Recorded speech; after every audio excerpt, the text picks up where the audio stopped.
ये कहानी होती है फिंच की, जो उन चुनिंदा लोगों में से था जो अपोक्लिप्स के बाद भी अर्थ पर जिंदा रह गए हैं। और कहानी की शुरुआत में हम फिंच को एक तूफान के अंदर देखते हैं, जो यूवी रेडिएशन से बचने के लिए एक सूट पहना हुआ था। अब वो एक स्टोर के अंदर जाता है, जहाँ पर उसके साथ उसका रोबोट भी था, जिसका नाम डूई होता है। फिंच देखता है कि उस स्टोर में काफ़ी सारे लोगों की डेड बॉडीज पड़ी हुई थी। अब उसका रोबोट डूई वहाँ पर सारी ज़रूरत की चीज़ों को उठाने लगता है, और वहाँ पर फिंच को एक डॉग फूड्स का कैन भी मिलता है, जिसे वो खुशी खुशी ले लेता है। अब फिंच अपने ट्रक में बैठकर वहाँ से जाने लगता है, और यहाँ पर हमें पूरे शहर का सीन दिखाया जाता है, जहाँ सब कुछ डिस्ट्रॉय हो गया होता है, क्योंकि कुछ साल पहले ओजोन लेयर की जाने के बाद अर्थ का टेम्परेचर काफ़ी बढ़ गया था, और यूवी रेडिएशन की वजह से अर्थ का मोस्ट ऑफ द पॉपुलेशन ख़त्म हो गए है। अब फिंच मैप देखता है, जहाँ उसे पता चलता है कि वो हर जगह से खाना ले चुका है। फिर भी वो सामान ढूंढने के लिए आगे बढ़ता है, लेकिन अब वो सामने से एक तूफान को आता देखता है, इसलिए वो जल्दी से अपना ट्रक को भगाकर इस शहर से बाहर निकालने की कोशिश करता है। अब फिंच शहर के बाहर एक जगह पर गाड़ी रोकता है, पर तब तक वो तूफान वहां तक आ गया था। पर किसी तरह फिंच उसके रोबोट को लेकर एक घर के अंदर घुस जाता है। अब फिंच खुद को और उसके रोबोट को साफ करने लगता है, और हमें ये पता चलता है कि फिंच बहुत बीमार है और वो धीरे धीरे मरने वाला है। अब हम ये जानते हैं कि जो बिल्डिंग में वो लोग घुस गए थे, उससे फिंच ने अपना घर बनाया होता है। इसके बाद वो अपने डॉग से मिलता है। यहाँ हम देखते हैं कि वो दोनों एक दूसरे को काफी प्यार करते हैं। इतनी ही देर में डूई वहाँ पर कुछ सामान लेकर आता है, जो वो लोग स्टोर से इकट्ठा किए थे।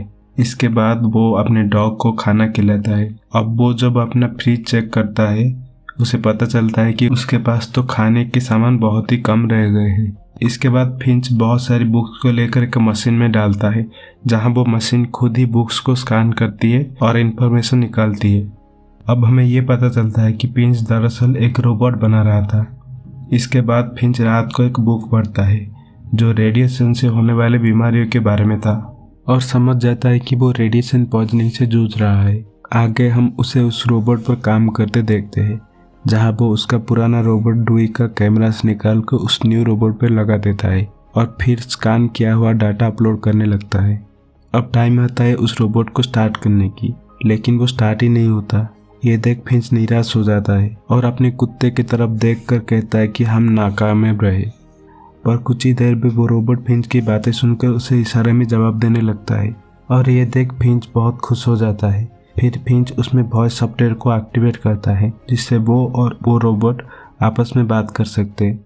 अब फिंच उस रोबोट को कुछ रूल्स फॉलो करने के लिए कहता है, जैसे कोई इंसान को कभी नुकसान नहीं पहुंचाना और हमेशा उसकी मदद करना, और दूसरा सबसे इम्पोर्टेंट रूल कि उसे फिंच के एब्सेंस में उसके कुत्ता गुडियर का ध्यान रखना होगा।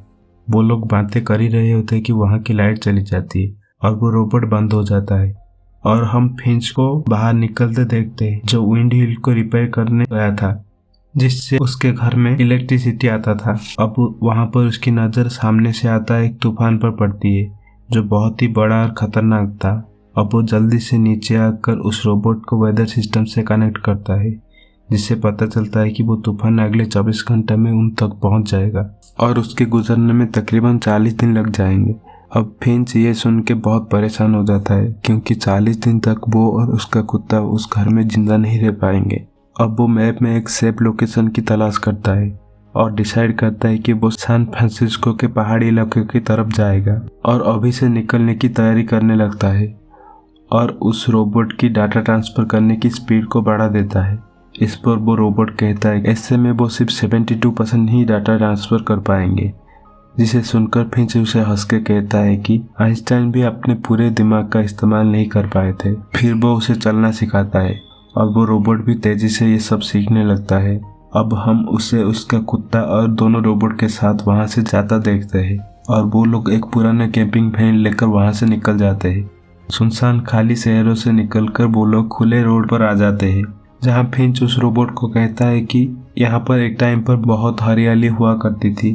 अब वो रोबोट उससे उसका पोस्ट कार्ड के बारे में पूछता है, और फिंच उसे समझाता है कि इंटरनेट से पहले वो सब ऐसे पोस्ट कार्ड के जरिए बातें किया करते थे, और ये पोस्ट कार्ड उसे उसके एक अंकल ने भेजा था, और सारी कहानी बताता है कि कैसे ओजोन लेयर के जाने के बाद सारी इंसानी जाति खत्म हो गई है, और कुछ ही लोग हीट और यूवी रेडिएशन से बचते बचाते जी रहे हैं।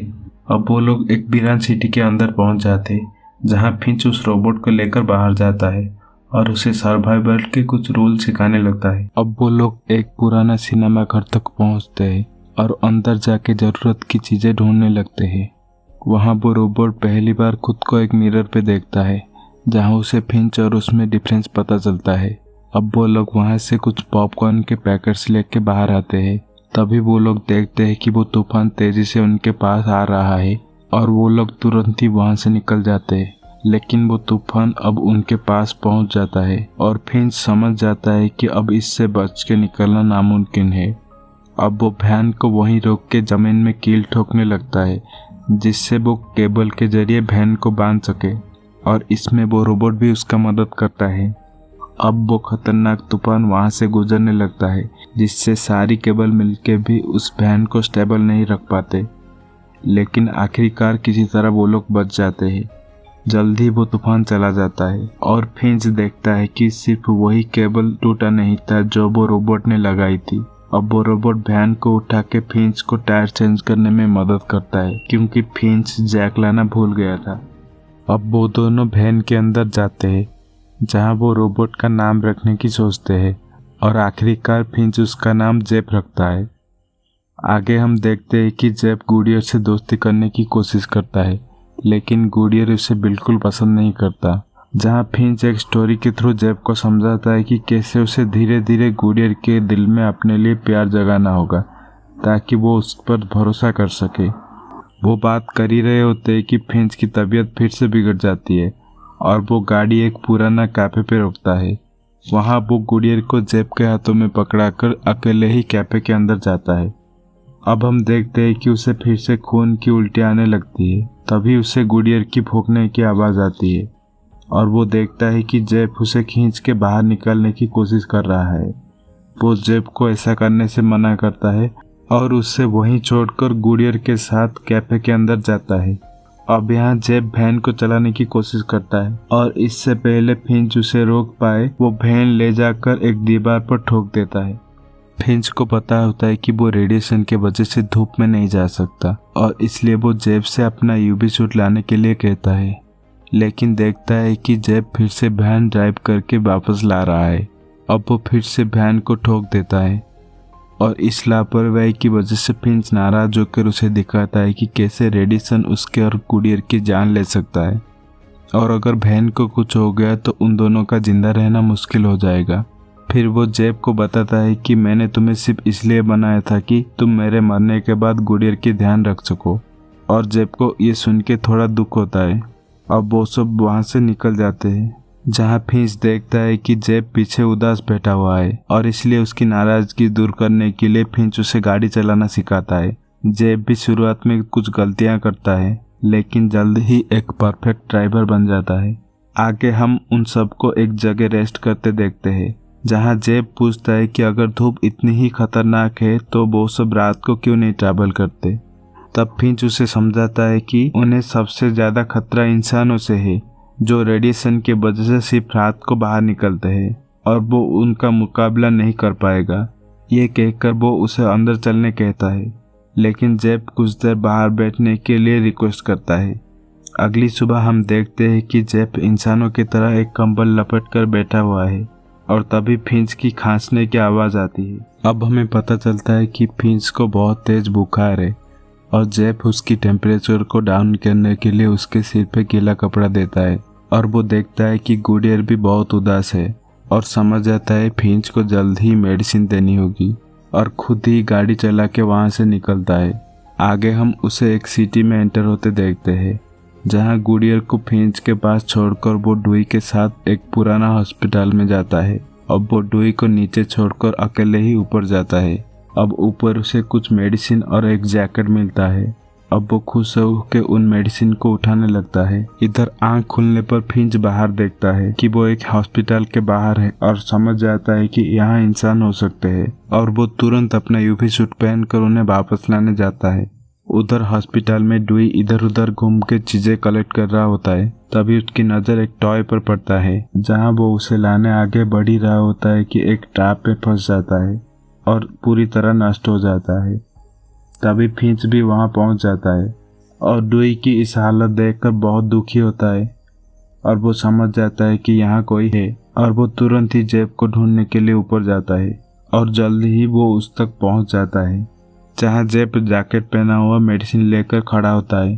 अब वो जेब को बताता है कि कैसे उसकी लापरवाही की वजह से डुई मर गया। तभी उन्हें किसी के आने की आवाज़ सुनाई देती है और इससे पहले वो आदमी इन तक पहुंच पाए फिंच जल्दी से जेब को लेकर वापस वैन में आ जाता है। इस बार वो खुद ड्राइव करता है ताकि वो जल्दी से उन्हें यहाँ से निकाल पाए। और तभी हम पार्किंग में खड़ी एक कार की लाइट्स जलते हुए देखते हैं जो उनका पीछा करने लगता है। थोड़ा आगे जाने के बाद फिंच जेब को ड्राइव करने के लिए कहता है और खुद पीछे जाकर एक गन निकालता है क्योंकि उसे डर था कि वो जरूर किसी की नज़रों में आ गए हैं। जल्द ही उसका ये डर सच हो जाता है और वो देखता है कि एक कार उनके पीछे आ गई होती है।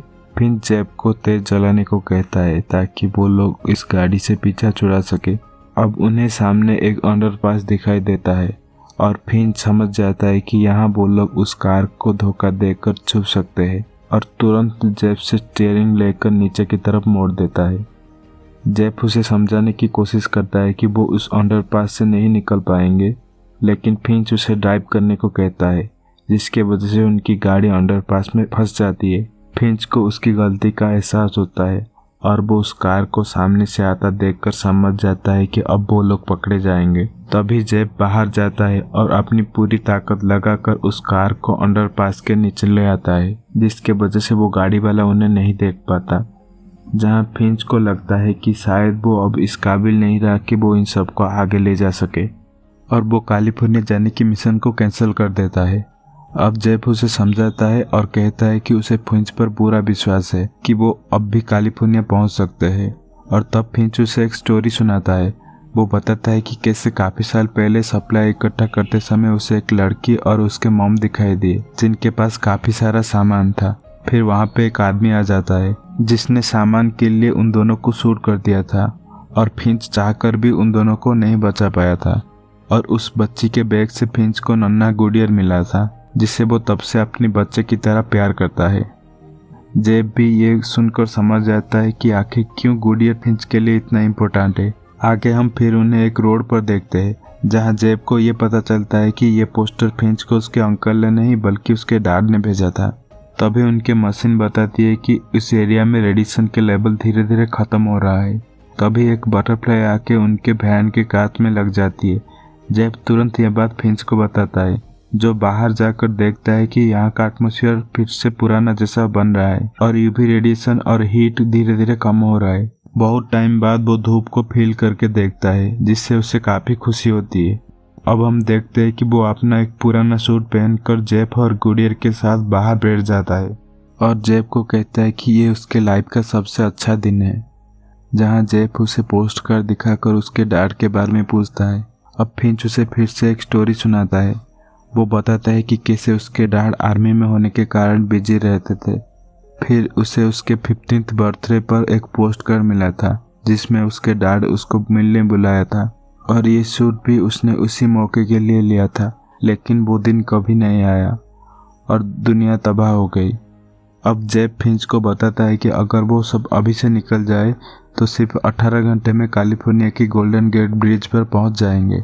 लेकिन फिंच उसे बताता है कि मेरे पास अभी और वक्त नहीं है, मैं जल्दी ही मरने वाला हूँ और तुम्हें मेरे बाद गुडियर का ध्यान रखना होगा। फिर वो उसे गुडियर के साथ खेलना सिखाता है और तभी जेब देखता है कि फिंच की तबीयत और बिगड़ रही है। वो उसे वापस वैन में भेजने लगता है। जहाँ जाते हुए फिंच उसे अलविदा कहता है और हम देखते हैं कि फिंच अपना आखिरी वक्त गुडियर के साथ वैन में बिताता है। अब रात को बाहर बैठा जेब गुडियर की भौंकने की आवाज़ सुनता है और समझ जाता है कि फिंच अब इस दुनिया में नहीं रहा। अब वो फिंच को एक कपड़े में लपेटकर उसका अंतिम संस्कार करता है। अब कुछ टाइम के बाद उसकी और गुडियर की दोस्ती हो जाती है और वो गुडियर के साथ फिंच की कैलिफोर्निया जाने की सपने को पूरा करने के लिए आगे बढ़ जाता है। जल्दी ही वो लोग गोल्डन गेट ब्रिज पे पहुंच जाते हैं और वहां फिंच के नाम पर एक मेमोरियल बनाते हैं। और एंड स्क्रीन में हम देखते हैं कि जेब को गोल्डन गेट ब्रिज पे एक लड़की की मैसेज मिलता है जो अभी हाल ही में लिखा गया था और वो दोनों उस लड़की को ढूंढने चले जाते हैं और ये मूवी यही ख़त्म हो जाता है।